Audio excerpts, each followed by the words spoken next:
আসসালামু আলাইকুম। দেশ বিদেশ টিভি থেকে হুসেন বলছি। আমার চ্যানেলে সবাইকে স্বাগত।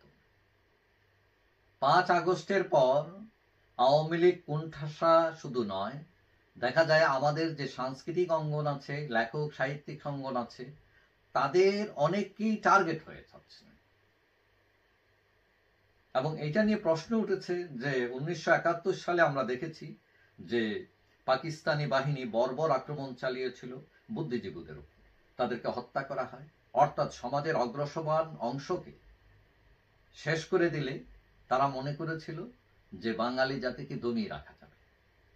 কিন্তু এই যে সমাজের অগ্রসরমান অংশ, লেখক সাহিত্যিক সাংস্কৃতিক কর্মী বুদ্ধিজীবী, তাদেরকে দমিয়ে রাখার প্ল্যান কি এই সরকারও চালিয়ে যাচ্ছে কিনা, এটা নিয়ে প্রশ্ন উঠেছে। কারণ আমরা দেখেছি যে সাংস্কৃতিক অঙ্গনের লোকজনদের জন্য ভয় ভীতি, মামলা ধরা, রিমান্ড, মানে এইগুলো নিয়ে প্রশ্ন দেখা দিয়েছে। এবং আজ রোববার আমরা দেখলাম শাহজালাল বিমানবন্দর থেকে অভিনেত্রী নুসরাত ফারিকে গ্রেফতার করা হয়েছে এবং এটা গ্রেফতার করেছেন ইমিগ্রেশন পুলিশ। এবং তিনি নুসরাত ফাতিয়া থাইল্যান্ড যেতে চাচ্ছিলেন এবং তাকে গ্রেফতার করে প্রথমে রাজধানীর বাটারা থানায় নেওয়া হয় এবং তাকে বলা হয় তার নামে মামলা আছে, হত্যা চেষ্টা মামলা। এখন প্রথম তাকে থানায় নেওয়া হয়, পরে মহানগর গোয়েন্দা পুলিশের কার্যালয়ে পাঠিয়ে দেওয়া হয়। এখন ফারিয়া ভারত এবং বাংলাদেশের অনেক সিনেমায় অভিনয় করেছেন, তিনি মডেলিং করেছেন, উপস্থাপনা করেছেন, অভিনয় শিল্পী।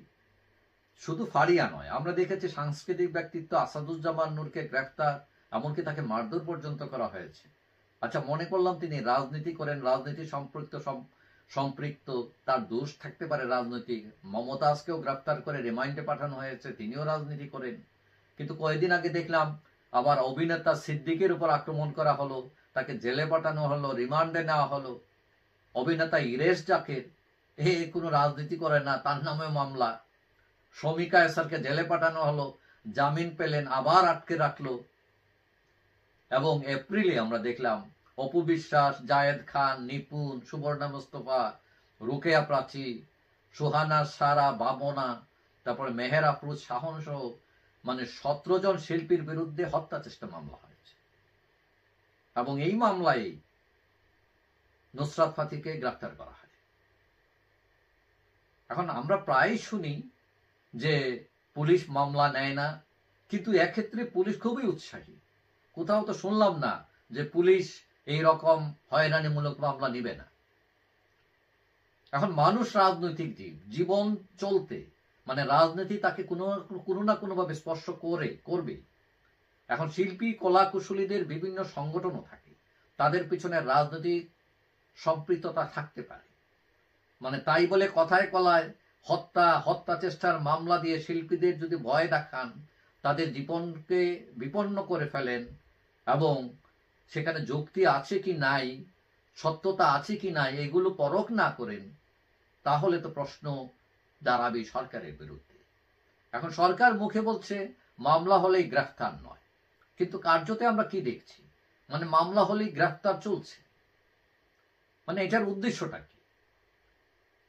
অবশ্য হাতে গোনা কিছু শিল্পী আছেন যারা হয়তো আওয়ামী লীগ আমলে বাটার ঘি খাওয়ার জন্য বিভিন্ন ধরনের ধান্দা ফান্দা করছেন, কিন্তু সবাই তো করেন নাই, হয়তো হাতে গোনা কয়েকজন।